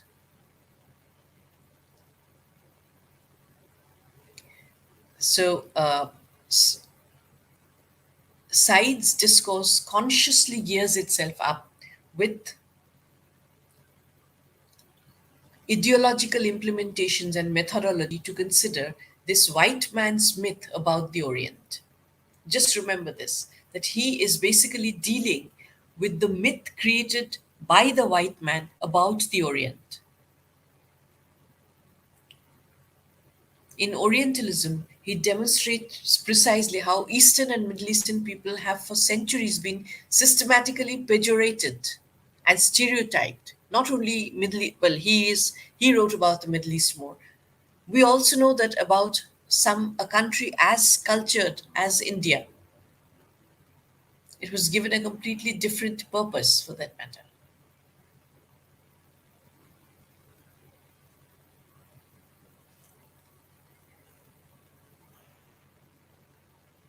So the whole concept of uh,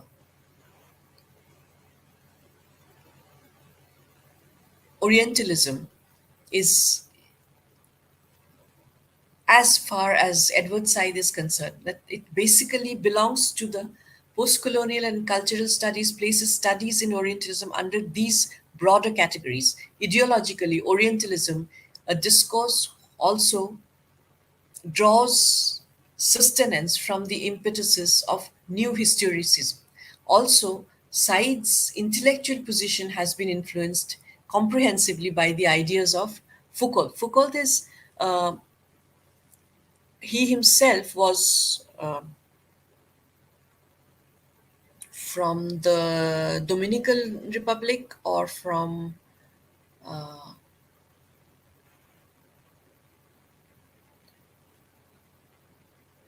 Jamaica. No, French Algiers. He was from French Algiers, and he lived in France, in Paris, and he studied there. But he himself faced a lot of discrimination because of his being a non-Western or a non-European.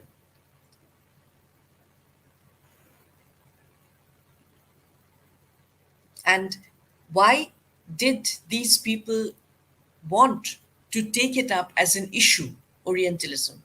Is because, first of all, there was discrimination. Secondly, because a completely untrue picture, a false picture, image was being presented to the world through the eyes, through the compositions of these people, of the Western civilizations or the political or the imperialistic political powers.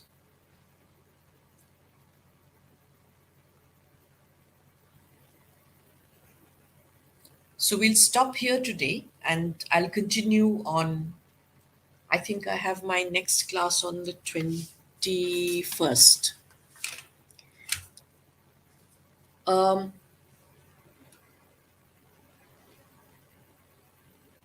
as far as questions are concerned, I have my doubt clearing class on the 4th with you. Can it wait till then? Then I can at least guide you through a bit.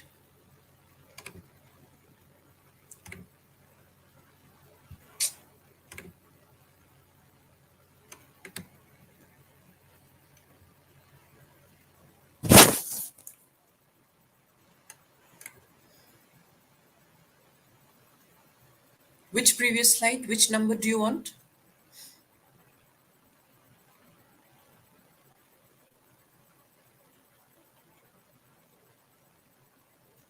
Which number?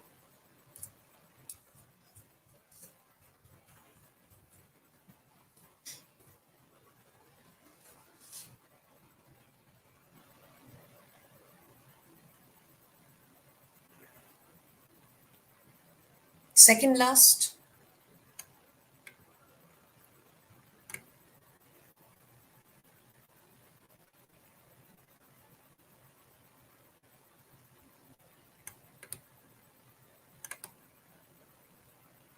This?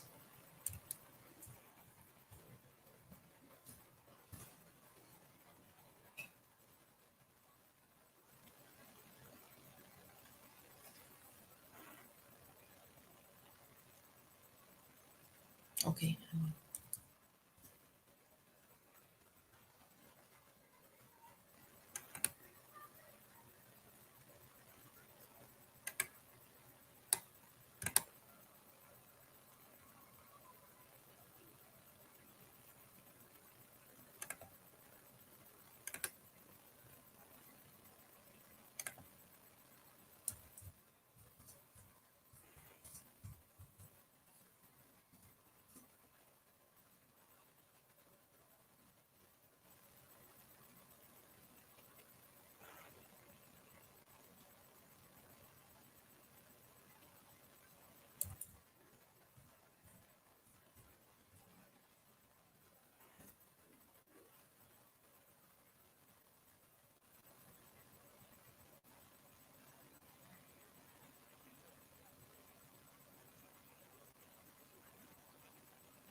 Okay.